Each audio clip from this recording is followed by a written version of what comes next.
क्यों सोमवार, अष्टमी और ये अन्य जितनी तिथियां होती हैं, अमावस्या, पूर्णिमा, प्रदोष, चतुर्दशी, त्रयोदशी, ऐसा वर्णन उसमें आता है कि इन दिन बेलपत्र को नहीं तोड़ा जाता। अष्टमी, नवमी, ये तिथियां हैं, क्यों नहीं तोड़ा? इसलिए क्या कारण है कि इन तिथियों पर बेलपत्र को नहीं तोड़ा जाता? तो कहा, जब हम रोज बेलपत्र को जल चढ़ाते हैं, शंकर की आराधना करते हैं, तो बेलपत्र के वृक्ष के नीचे बैठकर देवता भी हमारे कल्याण की कामना करते हैं।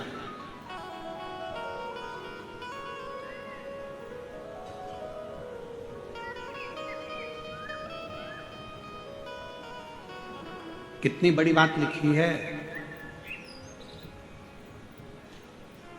लिंग पुराण को उठाकर अगर आप पढ़ेंगे तो उसमें लिखा है, 1.25 किलो सोने के सिंहासन पर, कितने किलो? जम जम के बोलो जरा, आवाज नहीं आई। 1.25 किलो सोने के सिंहासन पर मखमल का गद्दा बिछाकर एक शालिग्राम भगवान की मूर्ति, शालिग्राम भगवान की शिला रखकर उस पर सोने का छत्र 0.5 किलो का लगाकर हीरों और पन्नों से शालिग्राम भगवान का श्रृंगार कर कर किसी को दान करने का फल मात्र एक बेलपत्र शंकर के मंदिर में चढ़ाने से प्राप्त हो जाता है।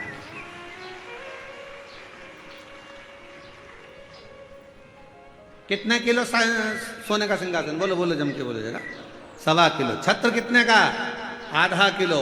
हीरे, रतन, माणिक, मोती, सोने से जड़े हुए शालिग्राम भगवान को सिंहासन पर रखकर दान करने का जो पुण्य होता है, 1000 अश्वमेध यज्ञ का बराबर का जो पुण्य होता है, हजारों सर्वोत्तम यज्ञ करने का जो पुण्य होता है, सोम यज्ञ करने का जो पुण्य होता है, वो एक बेलपत्र शंकर भगवान को चढ़ाकर भगवान शिव को अर्पित करने से प्राप्त हो जाता है।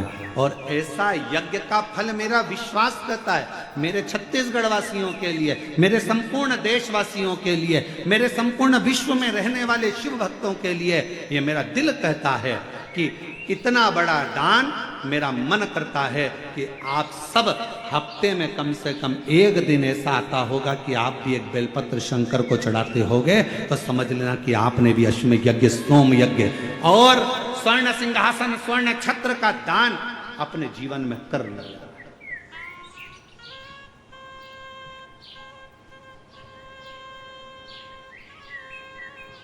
तीन वचन भगवान शिव ने पार्वती जी को दिए हैं, सावधानी से सुनिएगा उन वचनों को।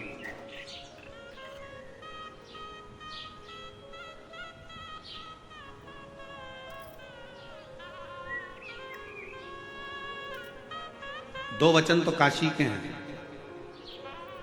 और एक वचन अमरनाथ की गुफा का। 3 वचन मेरे भगवान शंकर ने पार्वती जी को दिए हैं, जिसमें से 2 वचन काशी के हैं कि काशी में शंकर भगवान से पार्वती जी कहती हैं, जिस पति पत्नी में आपस में झगड़ा हो उसमें प्रेम बढ़े, ये वचन दीजिए। शिव जी ने वचन दिया, पति पत्नी अगर झगड़ा करेंगे तो उनमें आपस में प्रेम बढ़ेगा। झगड़ा करने के बाद प्रेम बढ़ता है, स्नेह बढ़ता। दूसरा वचन दीजिए, काशी में अगर कोई मरेगा तो उसको गुरु मंत्र तुम्हें देना पड़ेगा, तारण मंत्र तुमको देना पड़ेगा। शंकर भगवान ने वचन दिया कि काशी के अंदर अगर कोई मरेगा तो उसको तारण मंत्र में दूंगा, तारक मंत्र में दूंगा। और अमरनाथ की गुफा में तीसरे नंबर का वचन भगवान शंकर ने दिया, शिव जी ने दिया, बाबा जग कल्याण के लिए एक वचन चाहिए। क्या? भूल से भी अगर कोई एक बेलपत्र का स्पर्श मात्र कर ले, स्पर्श मात्र कर ले, अगर भूल से भी अगर कोई बेलपत्र को छू ले या बेलपत्र का स्पर्श कर कर आपकी आराधना में या किसी को दान में दे दे, तो वो संसार सागर में दूसरी बार जन्म ना ले, वो आपके धाम में जाकर विराज नहीं। वचन दीजिए।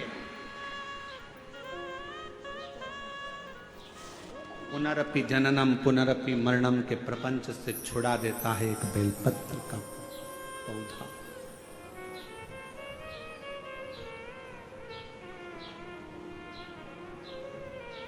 शिव जी के मस्तक पर कितनी रेखाएं रहती हैं त्रिपुंड में?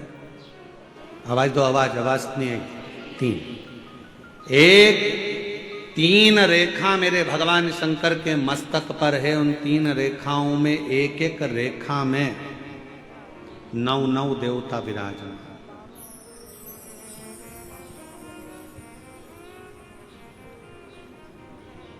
एक रेखा में 9 देवता, दूसरी रेखा में 9 देवता, तीसरी रेखा में 9 देवता।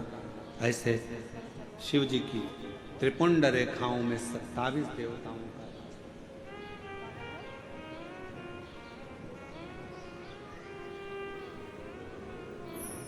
पूरे एक त्रिपुंड में। आप रोड पर से चल के आते हो, बहुत सारे तिलक लगाने वाले आपको मिलते हैं। उन्होंने अपनी थाली में फूल रख रखा है, ऐसा फूल रख रखा है, उस फूल से आपका पूरा सिर रंग देते हैं। बोलो बोलो, सही है कि गलत है? अरे बोलो तो जम के। ऐसा सिर रंग देते हैं और आप उनसे कुछ कहती भी नहीं हो। आपको कहना चाहिए ये सिर रंगने से कुछ नहीं होगा। अगर कुछ करना है तो अपने हाथ की 3 उंगलियां लीजिए और त्रिपुंड खींचिए। कम से कम 27 देवता मेरे मस्तक पर रहना चाहिए। 27 देवता मेरे मस्तक पर रहना चाहिए। चंदन की, भस्म की, रौली की, मौली की। अगर आप किसी भी भस्म का, चंदन का मस्तक पर अगर आप अष्टगंध का भी अगर त्रिपुंड लगा रहे हो तो आपके मस्तक पर 27 देवता त्रिपुंड की 3 लाइन खींचते से ही विराजमान हो जाते हैं। तिलक लगाने वाले फूल रख लिया, फूल से पूरा माथा रंग दिया, रंगने के बाद कह दिया चलो दक्षिणा दो जाओ। उस समय पर आपको कहना चाहिए, मैं कथा में आई हूं, शिव की कथा है, मेरे मस्तक पर त्रिपुंड लगा। त्रिपुंड से मतलब है कि 27 देवता, जब तक मेरे मस्तक पर त्रिपुंड रहेगा 27 देवता मेरे साथ में हर पल हर घड़ी रहेंगे, हर क्षण। पर हम नहीं बोल पाते। उन्होंने लिया फूल से रंग दिया, नहीं नहीं नहीं, हमको त्रिपुंड लगाइए, हमारे मस्तक पर त्रिपुंड होना चाहिए।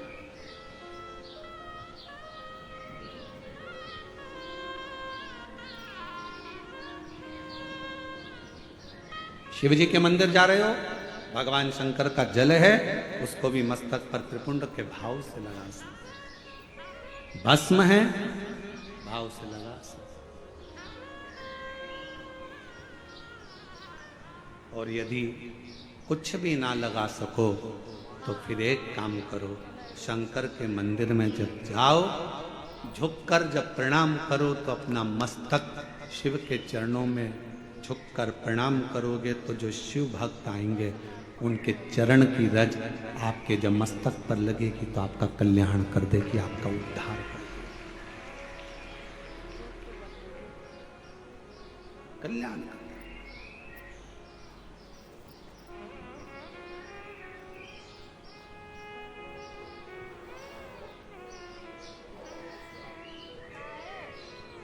कहते हैं कि 27 देवता जो त्रिपुंड में विराजमान है वो शंकर से मिलाने का कार्य करते हैं, शिव से मिलाने।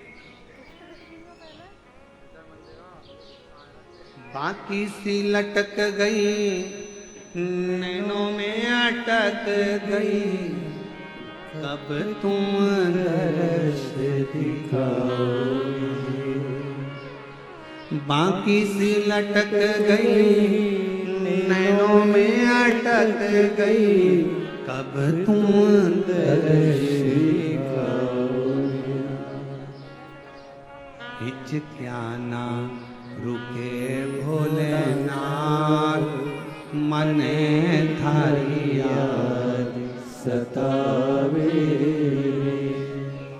ओ काशी के भोलेनाथ, मने थारी याद सतावे। याद याद सतावे रुदन आवे, याद सतावे रुदन आवे, याद सतावे। ओ काशी के भोलेनाथ मरे थरिया सतावे, ओ काशी के भोलेनाथ मरे थरिया सतावे। हिचक्या ना रोके भोलेनाथ, हिचक्या ना रोके भोलेनाथ मने हरिया सतावे। ओ काशी के भोलेनाथ मने हरिया सतावे। आप उसको जब मस्तक पर त्रिपुंड में 3 रेखाओं में जब 27 देवता विराजमान हो जाते हैं तो वो शिव से मिलाने का कार्य, शिव से। कितना सुंदर एक व्याख्यान आया ब्रह्मा जी का। ब्रह्मा जी जब झूठ बोल दिए और झूठ बोले तो भगवान शंकर को क्रोध आ गया।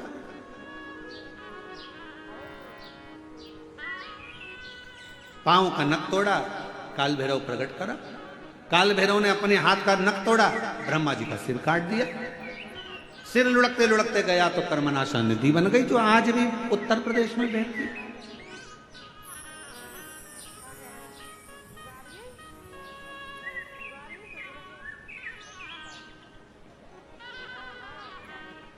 निवेदन करा भगवान विष्णु ने भगवान शिव जी से, बाबा ब्रह्मा जी का सिर कटा है, ये कटा हुआ सिर ना जाने कहां जाएगा, आप कृपा कर कर इसको बट वृक्ष बना दीजिए।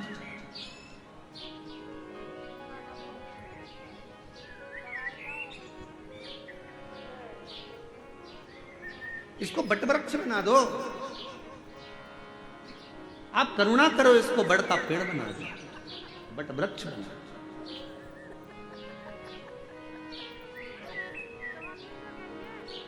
शिव जी ने भगवान नारायण की बात सुनकर ब्रह्मा जी के कटे हुए सिर को बड़ का पेड़ बना दिया।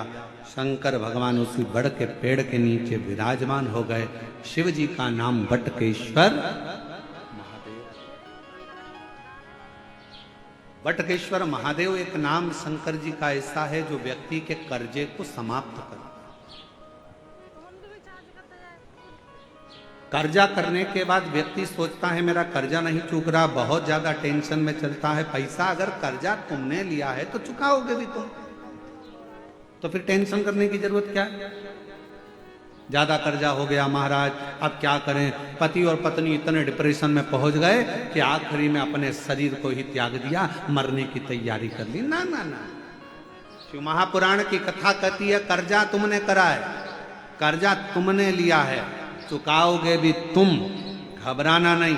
कर्जा ज्यादा हो जाए तो बड़ के पेड़ के नीचे श्री शिवाय नमस्तुभ्यम का जाप करिए। बट वृक्ष के नीचे अगर कोई शंकर का शिवलिंग है उसका पूजन करिए। बट वृक्ष के नीचे कोई भगवान शंकर का अंश अवतार श्री हनुमान जी महाराज भी अगर किसी बट वृक्ष के नीचे विराजमान है उसका स्मरण करिए। शंकर का ही अंश स्वरूप आद्य शक्ति दुर्गा भवानी भी अगर बट वृक्ष के नीचे आद्य शक्ति भी बैठी हुई है तो उसका भी स्मरण करिए। बट वृक्ष के नीचे कोई देवता अगर विराजमान है उसका पूजन करिए, उसकी आराधना करिए, उसकी अर्चना करिए, उसका फल आपको मिलेगा, कर्जे से मुक्ति होगी। आप यह ना सोचिए कि शंकर जी तो है ही नहीं, बढ़ के नीचे हनुमान जी मिल गए, हनुमान जी का स्मरण कर लो। देवी जी मिल गई, देवी जी का स्मरण कर लो। शिव जी मिल गए, शिव जी का। सब एक। शिव महापुराण की कथा किसी देवता को तोड़ना नहीं बताती कि राम अलग हैं, कि कृष्ण अलग हैं, कि शंकर अलग हैं, कि देवी अलग है, कि देवता अलग है। शिव महापुराण की कथा कहती है सब में शिवोहम शिवोहम शिवोहम, सब में शिव समाया है। कथा वाचने वाला भी शिवमय और कथा सुनने वाला भी शिवमय होता है, कथा करवाने वाला भी शिवमय होता है। कहीं शिव से परे कुछ भी नहीं।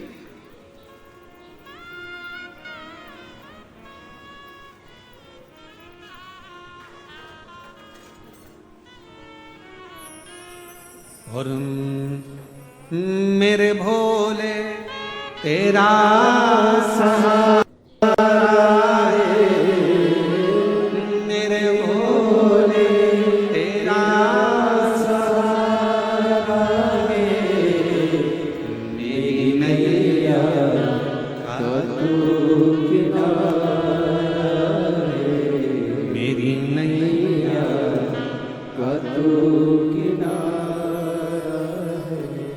मेरे बाबा तुझे पुकारा है, मेरे बाबा तुझे पुकारा है, मेरी नैया का तू किनारा है। थोड़ा संघर्ष हो सकता है, थोड़ा कर्जा लिया है तो थोड़ा टेंशन हो सकता है, पर टेंशन बहुत बहुत स्मरण रखिए, बादल टूटता है तो पानी बनता।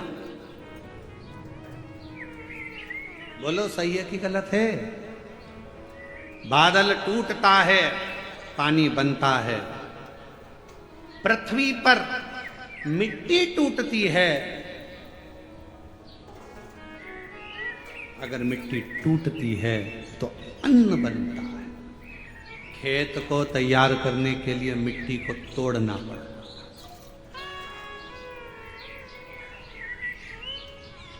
और वो बीज जो मिट्टी में गया है, वो मिट्टी में बीज टूटता है तो पेड़ बनता है। बादल टूटा पानी बना, मिट्टी टूटी फसल बनी, बीज टूटा पेड़ बना, और इंसान जब टूटता है तो कोई अच्छा इंसान बनता है। किसी ने गाली दी, टूटना मती, वो तोड़ेगा तुमको। गाली दिए, अपशब्द कहा, ताने दिए, बहुत आड़ा टेढ़ा बोला, खूब बद्दुआ दी, खूब श्राप दिए, खूब आड़ा टेढ़ा बोला, वो आपको तोड़ रहा है। और जब जब टूटा है तब तक कुछ ना कुछ बना है, कुछ ना कुछ। अगर कोई तुम्हें तोड़ रहा है तो चिंता ना करना, अपशब्द कह रहा है चिंता ना करना, गाली दे रहा है चिंता ना करना, ताने दे रहा है चिंता ना करना। तुम जब अंदर से टूट जाओगे, टूटने के बाद जब कुछ बनोगे, निखरोगे, तो दुनिया उस चमक को देखकर स्तब्ध रह जाएगी कि इतना चमकता है टूटने के बाद। सास ने गाली दे दी, तुमने पलटकर जवाब दे दिया, उत्तमता नहीं है। बहू ने अपशब्द कहा तो सास ने पलटकर जवाब दे दिया, उत्तमता नहीं है। इस मामले में श्रीमद् भागवत को पढ़ना चाहिए।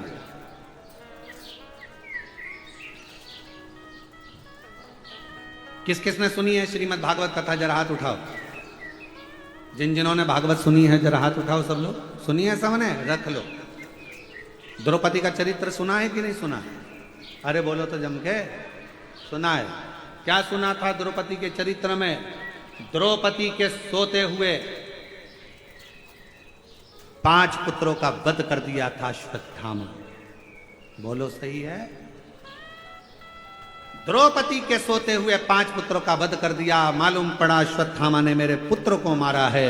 रो पड़ी, चीख पड़ी द्रौपदी, आवाज लगा रही है, स्वामी स्वामी स्वामी। पति द्वारकाधीश के चरणों में चरण दबा रहे थे।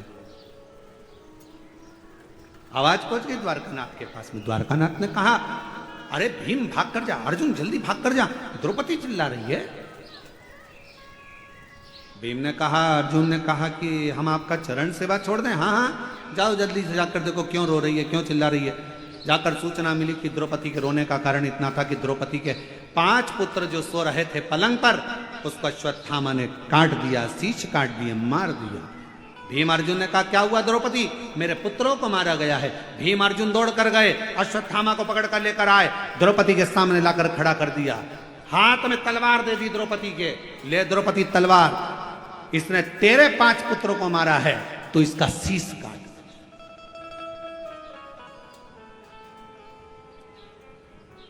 सुनिए श्रीमद् भागवत।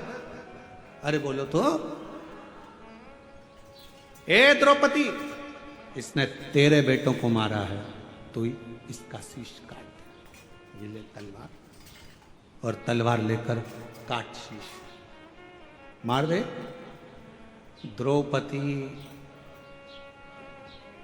तलवार को नीचे फेंक दी। द्रौपदी ने तलवार को नीचे फेंका, और तलवार को नीचे फेंक कर द्रौपदी ने भीम से कहा क्या कह रहे हो, अश्वत्थामा को मार दूं? हाँ, ये मेरे गुरु का पुत्र है। तो क्या हुआ, इसने तेरे पुत्र को मारा था, तो गुरु के पुत्र को मार दे।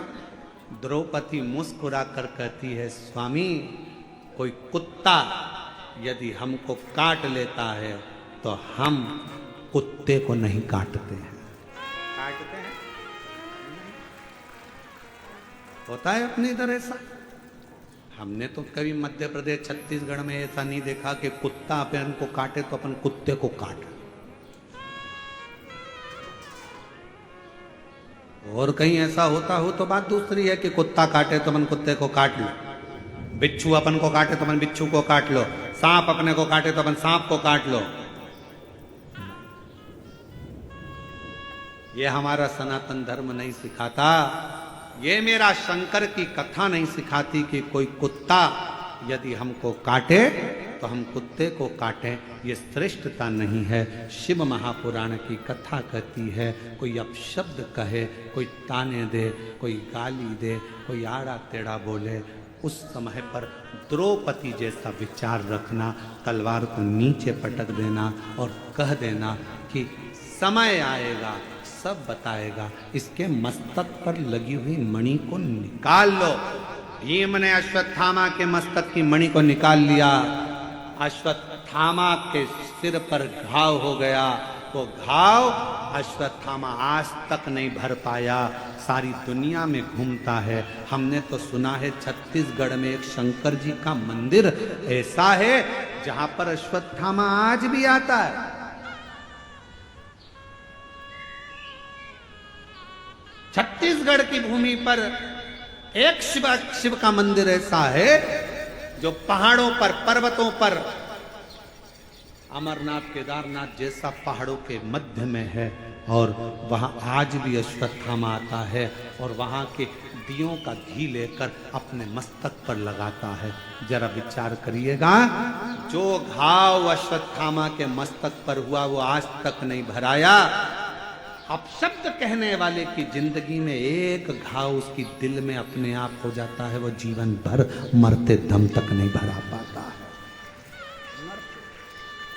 कुत्ता काटे, आप कुत्ते को मत काटो। अपशब्द कहने वाले से अपशब्द ना कहिए, गाली देने वाले को गाली ना दीजिए, आड़ा टेढ़ा बोलने वाले को आड़ा टेढ़ा ना कहिए। थोड़ा धैर्य रखिए, थोड़ा इंतजार करिए, थोड़ा। अपने कर्म से पीछे मत हटो, अपना कर्म चलते चलते करते चलो। बस एक काम करना, कोई गलती हमारे द्वारा होती है और हम दोष दूसरे को देते हैं। पशुपति व्रत नहीं करा, पशुपति व्रत, और व्रत करने के बाद अगर फल नहीं मिला तो दोष दे दिया, भगवान तो हमारी सुनी नहीं रहा, भगवान तो हमसे रूठ कर बैठा है, ना जाने मैंने किसका बिगाड़ा कर दिया, कौन को ऐसा क्या कह दिया कि भगवान मेरा साथ ही नहीं दे रहा। नहीं, गलती हमारी, हमने जरूर पशुपति व्रत वाले दिन बेलपत्र को तोड़ लिया होगा, बच्चों से कहकर तोड़वा लिया होगा, और वो बेलपत्र लेकर हम शिव के पास गए होंगे। हमारी साधना में से एक अंश कम पड़ गया होगा। मैंने सोमवार का व्रत करा और बड़े प्रेम से संकट सोमवार 16 सोमवार करे, 16 सोमवार मैंने भूखे रहकर करे, जरा सा दूध लेकर, चूरमा लेकर, प्रसाद लेकर, बेलपत्री लेकर, एक मिश्री की डली लेकर मैंने संकट सोमवार 16 सोमवार करे, बाबा ने मेरी नहीं सुनी, उसमें गलती मेरी होगी। मैंने सोमवार के दिन शाम को 16 सोमवार की पूजन कर रही थी और सुबह बेलपत्र तोड़वा लिया जरूर, इसलिए बाबा ने मेरी एक आराधना में थोड़ी सी चूक रह गई। आप आए नहीं, सुबह हो गई, मेरी पूजा की थाली धरी की। क्यों आते नहीं? अपराध मेरा बताते नहीं, मेरी आराधना में कौन सी कमी रह गई? क्या कमी रह गई मेरी आराधना में? कौन सी भूल रह गई मेरी आराधना में? नहीं तो तू तो सुनने वाला, त्रिकालदर्शी, कैलाशी, अविनाशी, तेरा तो केवल नाम का स्मरण करने पर तू तार देता। अब शिव को भजो। कर्जा हो गया गुरुजी, कर्जा हो गया गुरुजी, बहुत तकलीफ है गुरुजी, बहुत तकलीफ है गुरुजी, बहुत तकलीफ है, बहुत कष्ट है, बहुत परेशानी है, बहुत तकलीफ है, बहुत तकलीफ है। बोलने से कुछ नहीं, मेहनत करना पड़ेगी, परिश्रम करना पड़ेगा, संघर्ष करना पड़ेगा और बाबा के धाम में जाकर, बाबा के मंदिर में जाकर